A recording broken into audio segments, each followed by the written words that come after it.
Hey guys, how you doing?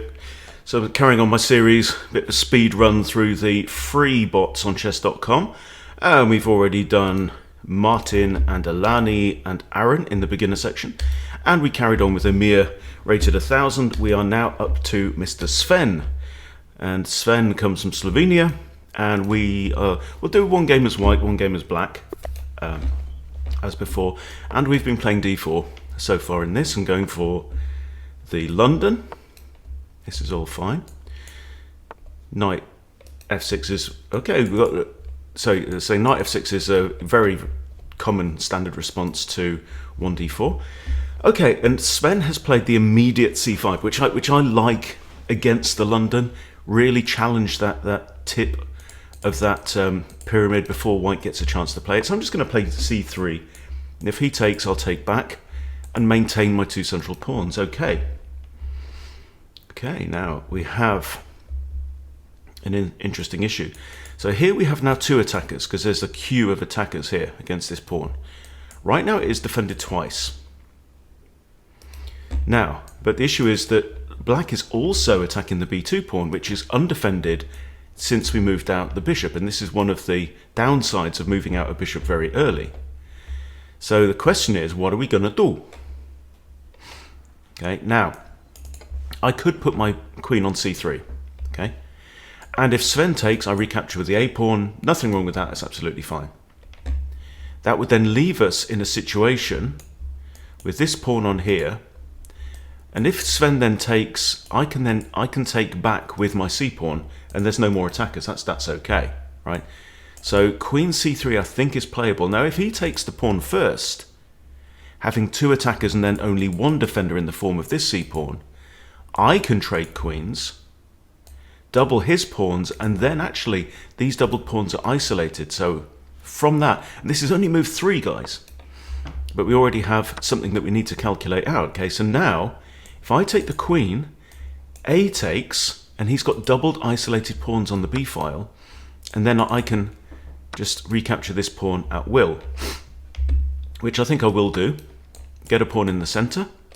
And I think that I have come out slightly better from that exchange. Okay, so they've developed a knight to c6, attacking this pawn. Now I have a couple of ways to defend, and they're both decent. We've got pawn to e3, and the upside of that is that it unleashes my bishop, which has got a few decent squares. So that's definitely an idea. An alternative is knight f3, which also defends the pawn and actually develops a piece. So I'm going to go with the move that actually develops a piece, because it immediately increases my control over the center. And now on the next turn I can do this, and then I can put my bishop there, maybe think about pinning that knight. Because Sven hasn't moved either of these pawns, this bishop is a bit stuck. Okay, so bishop to f5, looking down at this knight. Now if he takes this knight, notice that the only defender of this knight right now is that rook, and the rook is also the only defender of the pawn on a2. So I need to consider, will I be upset if bishop takes knight, rook takes bishop, rook takes pawn? Do we want that? If not, can we prevent it? I mean, I can't block here with my bishop. I also can't push, which would be nice to do. Establish two pawns on the 4th rank, that's always nice. Reason is that it's attacked twice, okay, and so we can just capture it. The other thing is that it also undefends this pawn on d4, so we're not going to be doing that. I can't block with a bishop. I could simply move the knight. How you respond to attacks is just about the most critical issue in chess. It really does show the difference of different levels of thinking. Okay, so knight c3 is fine. Knight d2 might also be playable. So what I need to be thinking about now is, what is the future for this knight? Okay, so c3 is good because it controls two central squares. And where's it going to go from there? He could go here, he could go there. That's interesting. All right, now from d2, I'm only controlling one square in the center. And from there he can go here, or here, but that doesn't look so good. So I'm going to play knight c3. Okay, and now I can't go here because knight takes, right? I could carry on and threaten the fork on c7 on the king and the rook. He's got no piece guarding c7, so that's definitely an idea. My bishop could also come to that square, but why? Yeah, I'll be pinning the knight on the king. Knight can't move. But black's going to say, well, please take my knight, because then I get to repair my doubled and isolated pawn. So I'm not going to do that. I'm thinking about knight here.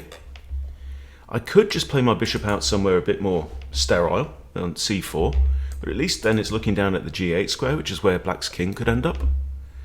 So that looks like a move. This is also a move. But I'm going to go with the more principled. I'm going to go with the developing move that also then allows me to castle. Okay, ha! Black is now threatening to come in. Now if I castle here, my rook's going to be on f1, which is a light square. So he could do this. Excuse me, just get a little bit sniffly.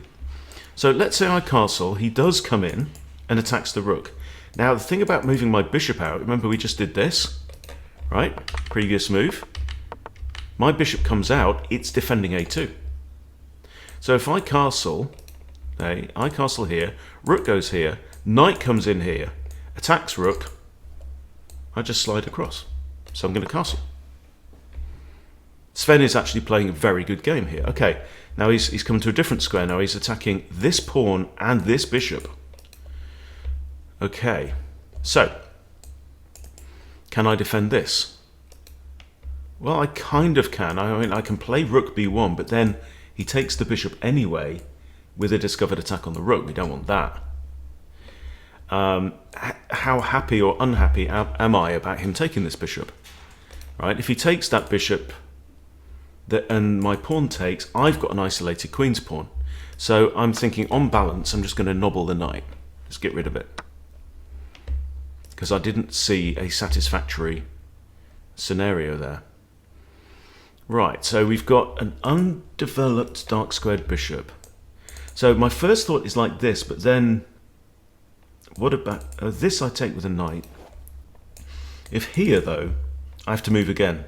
So I think I'm just going to stick my rook on e1. Okay, now look at the march of these very silly looking pawns now. I can push e4 now if I want. Okay, so what we notice now is, after this, castles, I've completed development, which means my rooks can see each other. And now it's time to move into the middle game. Black, however, has not completed development. So I've done this and he's pushed a pawn. Okay, don't know why this move, really. I can always move my knight back here. I can always move my knight here. I don't really see any kind of threat. So one idea now is I could push e4 because pawn breaks now become a thing in the middle game. Why do we push pawns? Well, we don't push pawns for the sake of pushing pawns. We don't push pawns just for the sake of gaining space. We push pawns, I mean, one good reason is opponent's king isn't castled. So I'd like to creep up this board, attack this pawn and this knight at the same time, and try and disrupt this, especially now that I've got a rook in line with the king. So if I go here, can he take? Well, no, he can't, because I've got knight and then rook defending. So if I push, you know, he takes, I take back. He takes, I take back. So he's won a piece and a pawn, but he's lost two pieces in the process. So e4. We are unconcerned. e5. It's a fork. He's got to do something about it. Okay, knight moves away, and now bang. And this pawn is now pinned by the rook that we put on e1. You see? Okay, and now what we do is nothing. You don't go, oh no, my knight, I have to move my knight. Stop thinking. You have to consider your options. So I've got, for example, knight here, bishop takes, doesn't work. Knight here, not very good. Knight on the rim. I could put my knight here. If bishop wants to take, rook takes. That's fine. It's an open board. There's no deadlock pawns, which suits bishops. And my opponent currently has 2 bishops. I only have 1 because I've got 2 knights. So I'd actually be quite happy if I put my knight here and he trades off. It also means I get to double my rooks on the e-file, and we have some pressure on the e-file. However, you should also always consider, well, what if I ignore this? What else do I have? For example, I can take here, and I'm attacking the bishop. So I take pawn, you take my knight, I take your bishop and turn into a queen, and then you have to capture. 100%. There's no other legal option. Okay, so I take this, you take horse, I take bish, you have to recapture. Oh, hang on. I take bish with check, because it would be a discovered check by the rook, yeah? I take, if you take it a knight, I take this, and king has to take. Right? Calculation. King has to take because he'd be in check. So rook can't take and knight can't take because the king would still be in check. You're not allowed to do that. Das ist verboten. So I'm happy with that, and I'm going to do it. Okay, now look. Haha, our evil plan is unfolding. So here, king has to take, and then I can recapture. Now I might have lost a pawn in the process, but I'm not sure. Okay, I'll make it a rook. It doesn't really matter. He's in checkity-doodah anyway, so this move was completely forced because he had to get out of check on that turn or the game would be lost. Okay, so now we're currently a pawn up, and we have tension between these guys. All right, so what do? Nothing at all. So one option is to take the pawn. So we consider our options. We could take the pawn. Rook recaptures. Okay, nothing wrong with that. But there's also alternatives. Say rook a c1. And if pawn he take, guess what? That's checkmate, I believe. King's in check. So the pawn cannot take. And then, if he doesn't take, I can take him on the next turn, and my pawn is protected. So let's try it. Oh, cunning. Didn't see that one. Okay. I have a check with the bishop. That would actually force the king back here.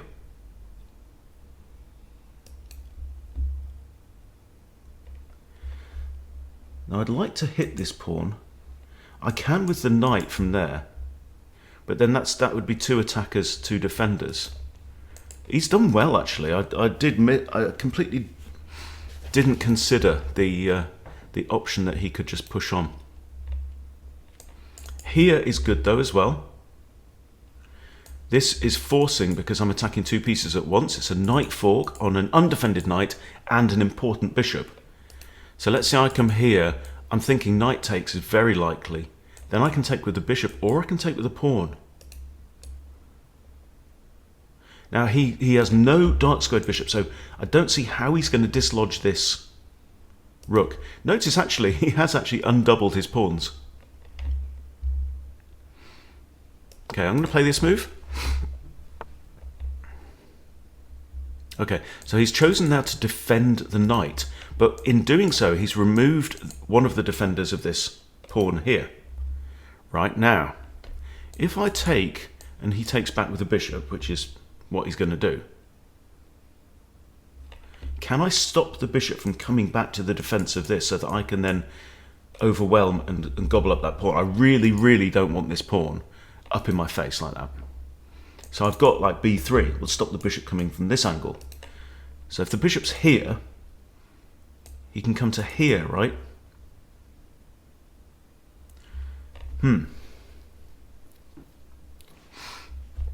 So what else have we got?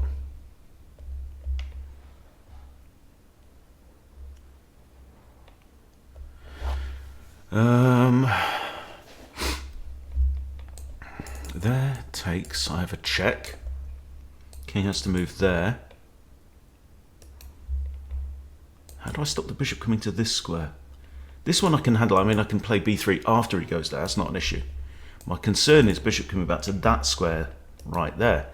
I am a pawn up. Do I want to trade knights now? In principle, it's not a bad idea. You hear the dog coming down the stairs. I'm looking at this move, but he just takes and doesn't achieve anything. Maybe boo. Okay, I'm going to take the knight. And now the issue is this. I mean, I could, for example, lift my rook. But then how am I going to attack that pawn twice without using my king? I don't know.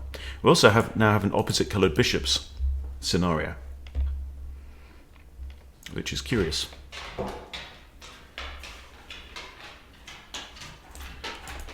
What about this move? Blocking the rook's defence. Okay, so he's now coming for a sniff around this pawn. I'm just going to push there. I still have this move, but then he still has this, yeah? Oh, hang on. It's undefended there.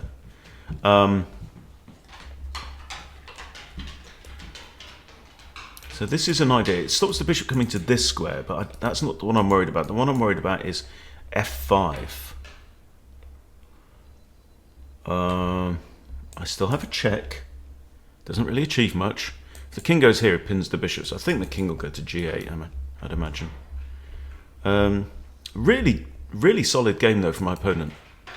And this is what I'm finding. Like, the better you play against these bots now, they're all upping their game. So I'm like playing, what was it, against Amir, was it yesterday? I played, he's meant to be a 1000 bot, and he played like 1600 or something crazy. Because I played stronger against him.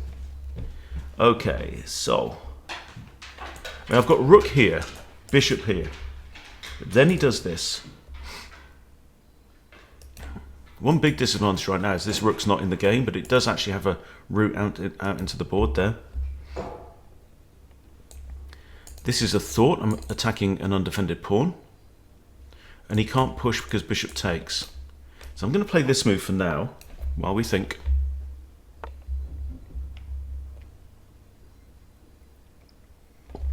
Do nothing, right? Never snatch. The pawn is undefended. I'm putting it on a light square. For example, if my king was on this square, that would be a really bad move, yeah? For me to take the pawn. Why?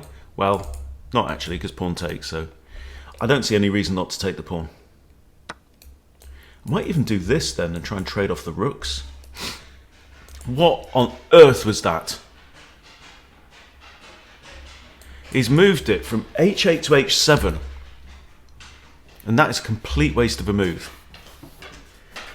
This is what frustrates me about the bots, yeah? It's like they're playing adaptive, so they'll up their game, and then they'll just throw in dumbass moves.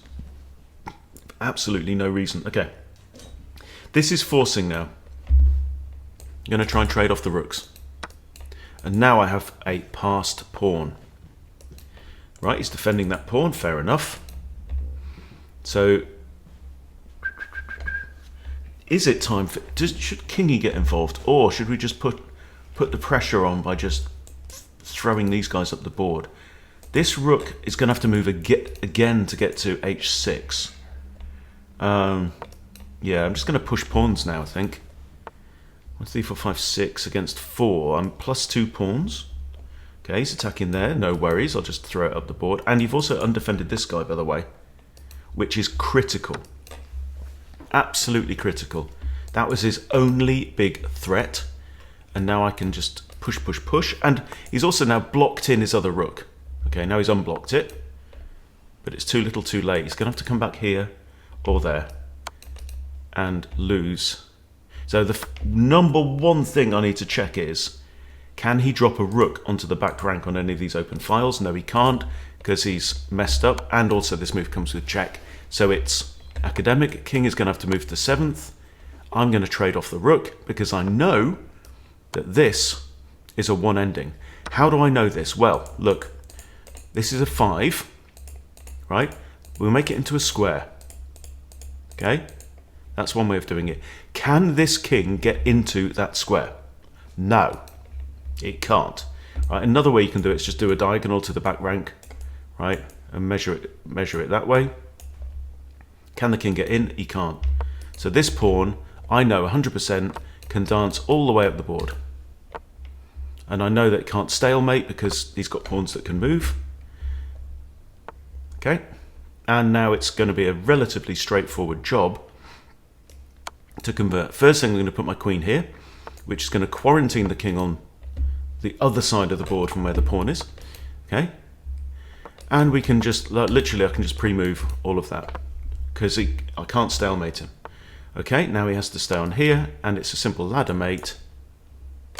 Checkmate. Interesting stuff. I'm going to have a quick look at the review, guys, because he played way better than 1100. I would say he played at least 1300 because I was playing a stronger against him. I'm presently 1601 rapid. Okay, we'll have a quick look at the game review, then we'll do one with the black pieces, yeah? .70 accuracy from Sven. I had 2 missed wins, no blunders. Okay, let's look at the guess the elo. Yeah, okay, 1200. It felt a bit stronger than that. I played 1550. Okay, so kind of good. No brilliant moves. Only one great move in the whole game. But 17 best is all right. Okay, well let's go back, and I think if you do new game, it does it with the same color pieces, so we don't want to do that. Okay, play computer. Sven again. All right, now we have the black pieces, and I'm not going to hang around. I'm going to play my normal repertoire. I'm going to play the England Gambit, Charlick Gambit. Let's see if he takes. Huh. Well, that's a novelty. You might be tempted to play bishop to e6, but that actually drops this pawn. Not clever. I can push c6. That's probably what I'm going to do. So c6 attacks the queen. I've never seen this move, by the way. Right? c6 attacks the queen. Queen can't take here because the first recapturer is the bishop. I'm going to do that. It also blocks off the...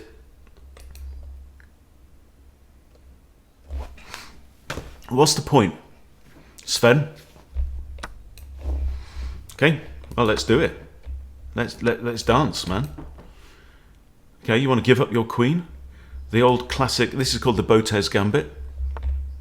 Sacrificing it, and I'm just going to trade everything off. I don't care. I'm going to, is this defended? Is not defended. So shall we defend it by capturing this pawn? He can't castle because he'll be going through check, and you're not allowed to do that. You can't castle out of check, into check, or through check. Through check. Okay, I'm going to develop with a threat of capturing a pawn. And, okay, he's done that, but I can now grab a pawn.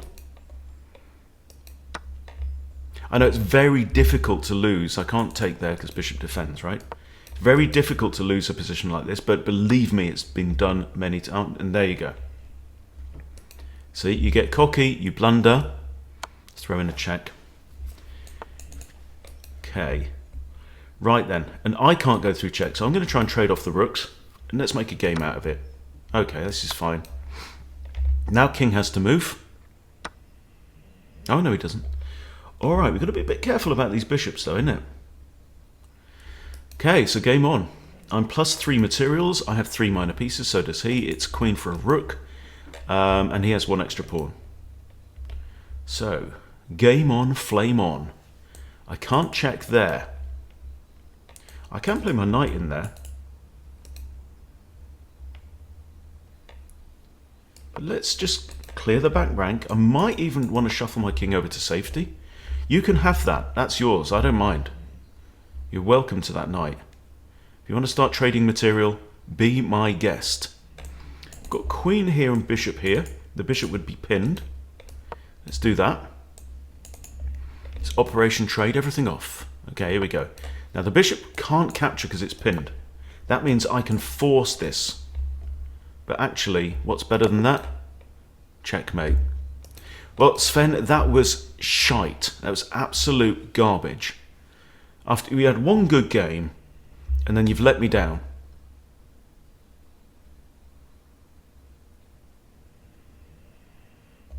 .70 accuracy, my arse. Yeah, you played... Look, explain this, right? 70 accuracy, that's like similar to what he played in the last game, and it gave him 1200.